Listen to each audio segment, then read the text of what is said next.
Spectacular views and high alpine scenery make this hike one of the most popular hikes along the Wasatch Front. And in this video, we're going to hike up to a beautiful alpine basin and spend the night.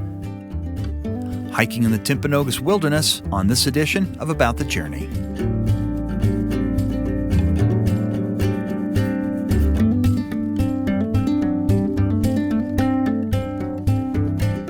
Hey everybody, thanks for joining us again. Today we're going to do an overnight backpack up Mount Timpanogos, which is that big peak you can see behind us. This is one of the most popular hikes along the Wasatch Front, but you will see it is popular for a good reason. It's very nice up there. Lots of mountain goats, lots of high alpine scenery, and today I've got Zen with me. You might remember him from our hike up Mount Olympus last year. If you want to see how that hike goes, I will put a link right up here for you and you can go and check it out. But we're going to get started, so we'll see you up the trail a little ways. This trail is typically done as a day hike. We start at the Timpooneke Campground.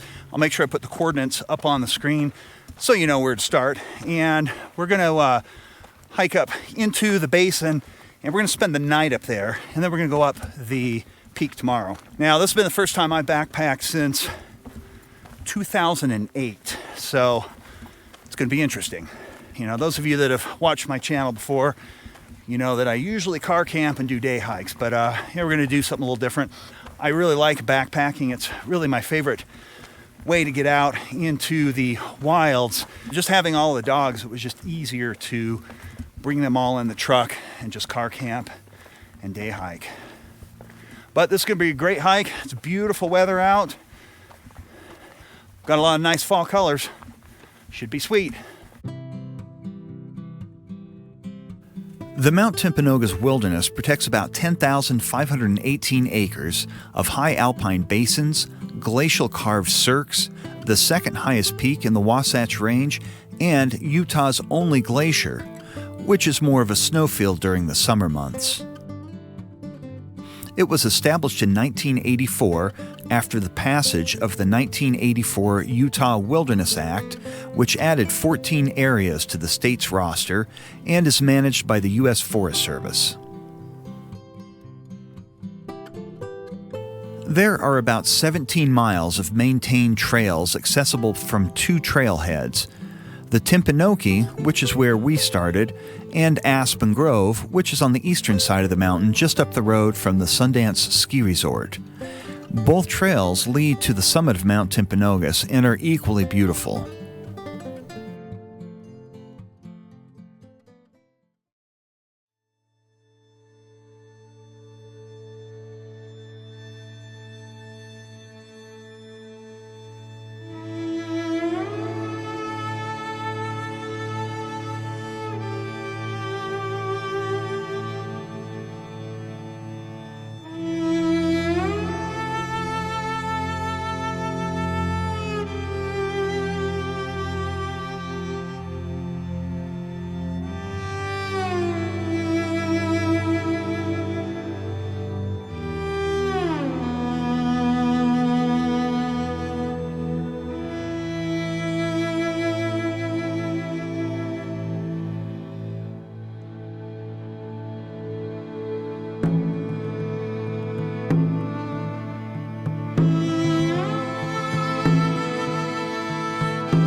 Good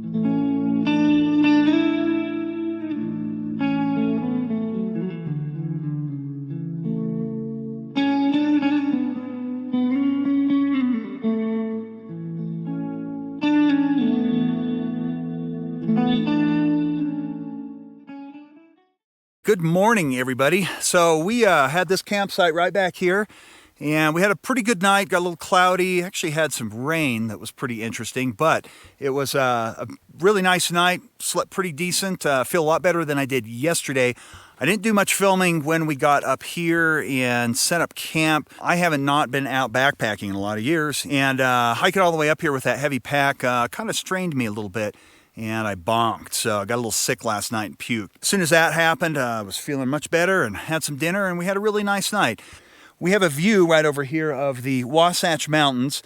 This ridge that you see over here, on the other side of it is Little Cottonwood Canyon. That's where you'll find the ski resorts of Snowbird and Alta.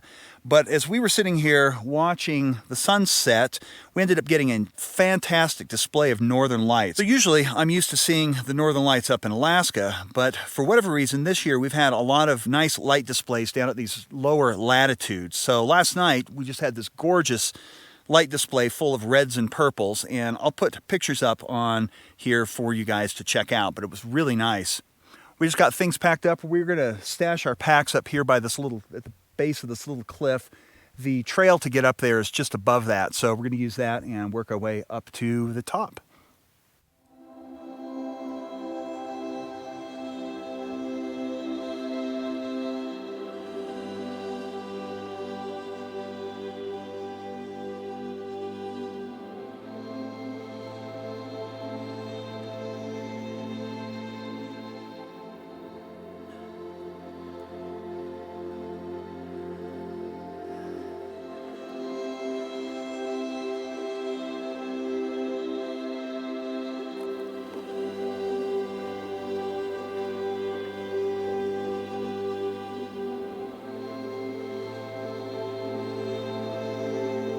We're looking to the northeast right here, and down in all of that smoky area is Heber Valley.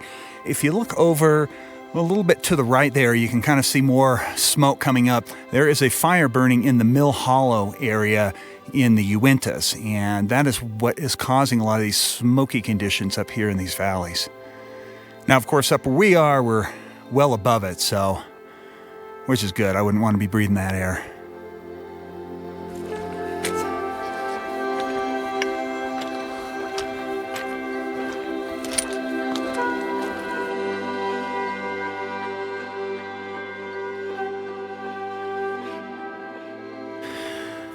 All right, so here we are looking west at the Ochre Mountains, Utah Valley. That's Utah Lake you see down there. This is the saddle here on Timpanogos.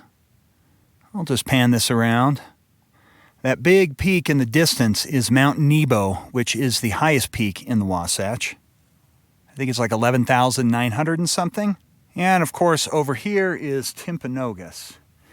Now, I had mentioned earlier that I got a little sick coming up yesterday, and I just didn't want to overexert myself today. So I figured I'm going to hang out here and wait for Zen to go up to the peak and come back down, and then we'll head back down to where we stashed the backpacks.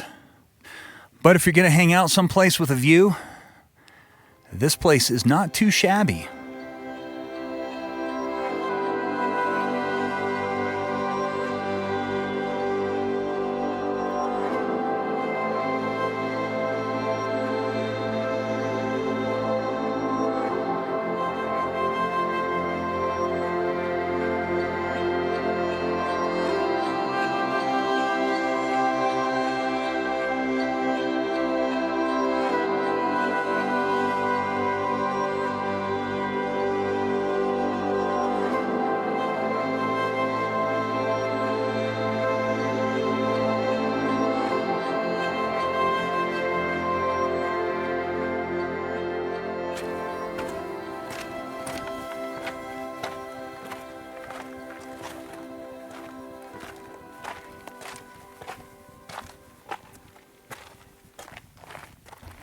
So this trail coming over here, I'm not sure if this is an official trail, but it is a connector route for those that have gone up to Emerald Lake, which sits in that basin over there.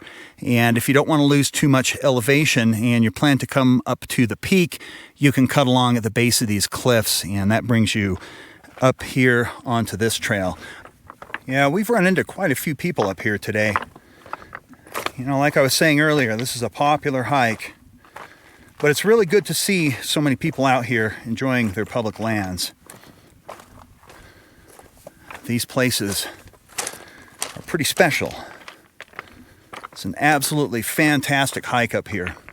You know, this valley below, just the way this is eroded into these shelves, just absolutely spectacular country.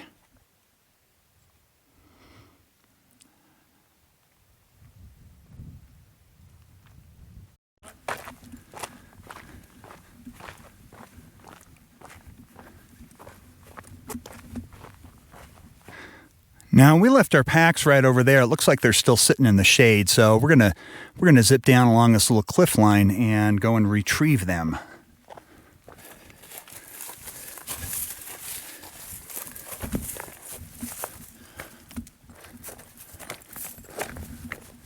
All right, we made it back to the packs. We had them tucked in right over there, just dragged them up here. And we're gonna kick back, have some lunch before we start the hike down.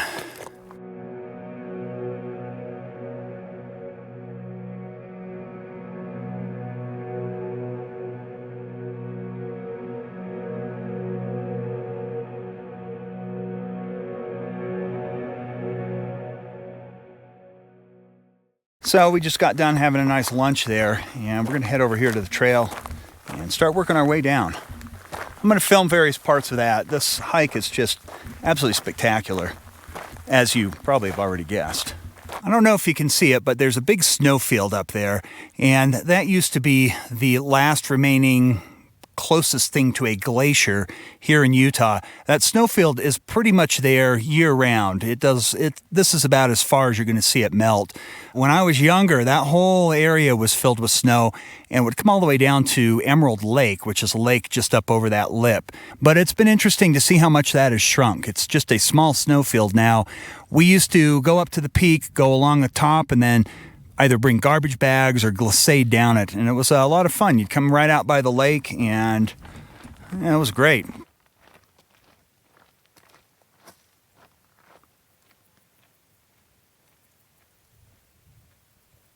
I was just talking about glissading down that snowfield, and this guy down here, he's got his snowboard with him.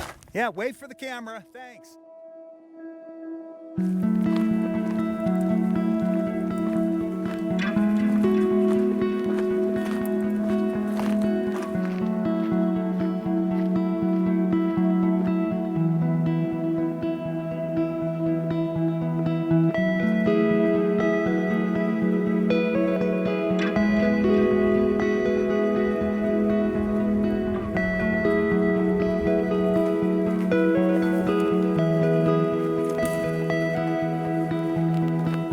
So I took a little bit of a tumble up there, fell down the slope, a few scrapes, nothing too major, but yeah, gotta watch out sometimes.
This hike has featured a lot of Alaskan stuff in it. Well, the Northern Lights, and I don't know if you can see that black thing moving around over there, but that is a moose. And we'll probably avoid the moose. That moose that I saw was over in the spot that we were going to lunch at. And since I try to avoid moose, I found this spot, which has been pretty nice.